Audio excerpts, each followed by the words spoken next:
Thank you, Madam President. For 2 days now, I've seen amendment after amendment fail to restore cuts in this budget. What I have hoped is that these failures would at least serve some higher purpose. And that's why I rise to offer this amendment today. So far, my colleagues have cut $542 million from the governor's budget recommendations. My amendment would dedicate the remaining $542 million that we found in cuts already identified to repairing our roadways and bridges in Michigan. This could be a bipartisan solution that we know that all of our citizens would agree with. Finally, putting a down payment on fixing our roads.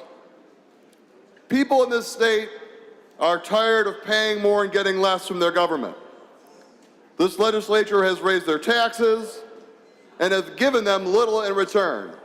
In fact, we are constantly seeing cuts in social welfare programs because of this, as well as cuts to our schools. But the biggest insult every day is Michigan citizens driving to work, driving their kids to school, again, over and over again on crumbling roads that we have promised to fix and failed to do so. We can solve this problem right now. This gives us a funding opportunity to completely repair our roads. Half of that money is currently missing from the budget. This allows us to get to our goal. So why wouldn't we utilize that opportunity to fund our roads without raising taxes? Let me be clear one more time. This would not increase the burden on our taxpayers by 1 penny. Again, this amendment takes existing funds and uses it finally to fix our roads. Colleagues, if the promises we've made to our constituents are true, we would ideally pass this amendment right now instead of kicking the can further down the crumbling road. It's time to put our money where our mouth is and finally fix our roads for the people of Michigan. I urge my colleagues to support this amendment, and thank you for listening. I ask my remarks to be printed in the Journal. Thank you, Senator Hurtel. Your remarks will be printed in the Journal. Senator O'Brien for a special introduction. Thank you, Madam President. Today, I'm very honored to have some special guests from Schoolcraft Upper Elementary School. I have 20 students and 13 adults who are visiting the Capitol and learning about how our government process works here in Michigan. Will the special guests of Senator O'Brien please rise? We welcome you to the State Senate today.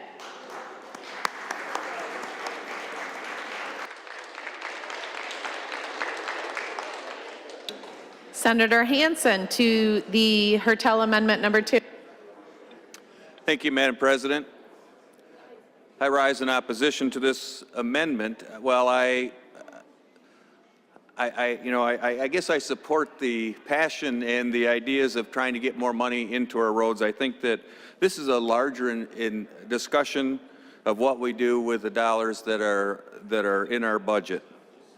We already are putting an increase of over $205 million over the current year that we're in right now, which is a 7.5% increase. You know, we can have discussions on what the exact right amount is, but I think that we're going in the right direction. And if we stuff too much money in at once, we're going to end up with inflation on getting the jobs done because there will be too much money, too few people to do the work, which will inflate the amount that each job will take. So I think that as we're moving forward and increasing incrementally, I think it's the right thing to do to make sure that our roads get back into shape. So I ask for a no vote. Thank you. The President recognizes Senator Hildebrand. Thank you, Madam President. Just a reminder to our colleague who offered the amendment that not that long ago, this chamber passed a $1.2 billion increased investment in our state's infrastructure that will be phased in over the next several years. And included in that is going to be $600 million once fully phased in of existing revenue. that'll be invested directly in our roads and bridges in the state. So we're on a path to improvement in our infrastructure. So I urge my colleagues to vote no on the amendment. Thank you. President recognizes Senator Hertel. To be clear, to my amendment and to the previous speaker, we raise taxes on individuals that will have enough money for our roads in 2021. 2021 is not when we need roads fixed. We need them fixed right now. The people aren't driving on 2021 roads. We raise their registration fees. They're already paying more. We're going to raise our gas taxes after the next Senate elections. At this point, we could do none of that if we just dedicated these cuts to our roads. I'm glad my colleagues have identified them. Let's do the right thing. Let's fund the roads now. There's no reason to wait to 2021. Thank you.